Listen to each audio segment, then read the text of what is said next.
তোমরা তো আমার তো বড় পাগল হন্দিকে কি আগে যাইতে না সামনে সিগন্যাল আছে দাও না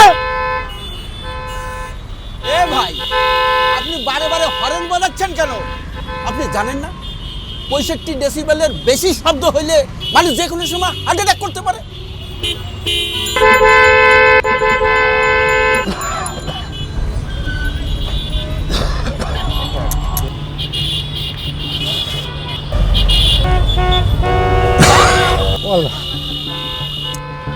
এত শব্দ এই আপনারা চুপ করেন তো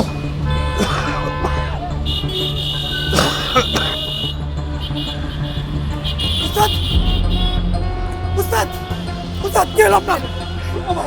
ধরেন তো আমার উস্তাদ ডাক্তারের কাছে নিয়ে যায়।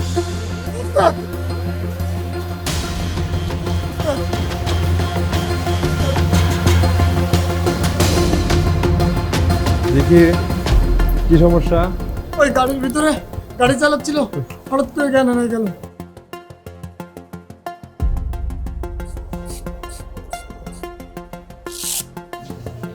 মনে হচ্ছে ওনার হার্ট অ্যাটাক হয়েছে, এখনই চিকিৎসা শুরু করতে হবে। ইসিজি রুমে নিয়ে যান। আচ্ছা, প্রতিদিন রাস্তায় বের হলে যে পরিমাণ হর্ন আর সাইরেনের শব্দ কানে আসে, তাতে সুস্থ থাকাটাই তো আশ্চর্য। আপনি ঠিক বলেছেন, 50 ডেসিবলের বেশি যে কোনো উচ্চ শব্দই মানুষের স্বাস্থ্যের জন্য ক্ষতিকর। 120 ডেসিবলের বেশি উচ্চ শব্দে তো মানুষের শ্রবণ শক্তি স্থায়ীভাবে অকেজো হয়ে যেতে পারে। এর সাথে সাথে মাথা ব্যথা, ঘুম কম হওয়া, মেজাজ খিটখিটে থাকা, ক্ষুধা-মন্দা, মানসিক সমস্যা সহ নানা ধরনের সমস্যা দেখা দিতে পারে। এছাড়া গর্ভবতী মায়েরা যদি এত উচ্চ শব্দে দীর্ঘক্ষণ অবস্থান করে তাহলে বাচ্চা বধির হয়ে জন্ম নেওয়ার ঝুঁকিতে থাকে। আর অন্যান্য প্রাণীদের উপর যে বিরূপ প্রতিক্রিয়া তা আর কি বলবো। এই শব্দ বন্ধ করার কোনো উপায় নেই? দেশে কি এর জন্য কোনো আইন আদালত নেই? নিশ্চয়ই আছে। উস্তাদ, সাজু উস্তাদ আইছে। জানো মেয়েরা,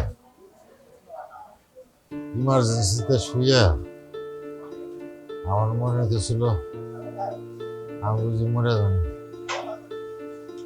আর বুকের মধ্যে এমন কষ্ট হয়েছিল, মনে হয়েছিল যে কেউ মনে হয় আমার কলিজা ধরে টাইনে সিধা বার করে নিয়ে দিচ্ছে। আর গাড়ির হরন পরে বাবা মাথার ভিতরে হাতুড়ির বাড়ি মনে হচ্ছে। এই যে আমরা অপ্রয়োজনে হর্ন বাজাই, ডাক্তার সাহেব বলছে এটা আমাদের শরীরে মারাত্মক ক্ষতি করে, এমনকি মৃত্যু হইতে পারে। তাই আমি ঠিক করছি হুদাই আর হর্ন বাজাবো। আর তোমরাও বিনা প্রয়োজনে হর্ন বাজাবে। অন্যান্য সবাই রে হর্ন বাজাতে নিষেধ করে। হ্যাঁ, ঠিকই কইছেন ভাই, এখন থেকে আমরা এইটাই করব। শব্দ দূষণ একটি নীরব ঘাতক। শব্দ দূষণ নিয়ন্ত্রণ বিধিমালা 2006 অনুসারে শব্দ দূষণ একটি দণ্ডনীয় অপরাধ। এতে প্রথমবারে অপরাধের অনধিক 1 মাস কারাদণ্ড অথবা অনধিক 5,000 টাকা অর্থদণ্ড বা উভয়দণ্ড।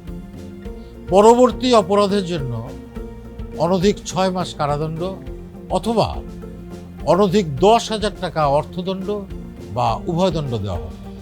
তাই আসুন আমরা শব্দ দূষণ বন্ধ করি এবং প্রতিরোধে সচেতন। শব্দ দূষণ বন্ধ করি, সুস্থ বাংলাদেশ গড়ি।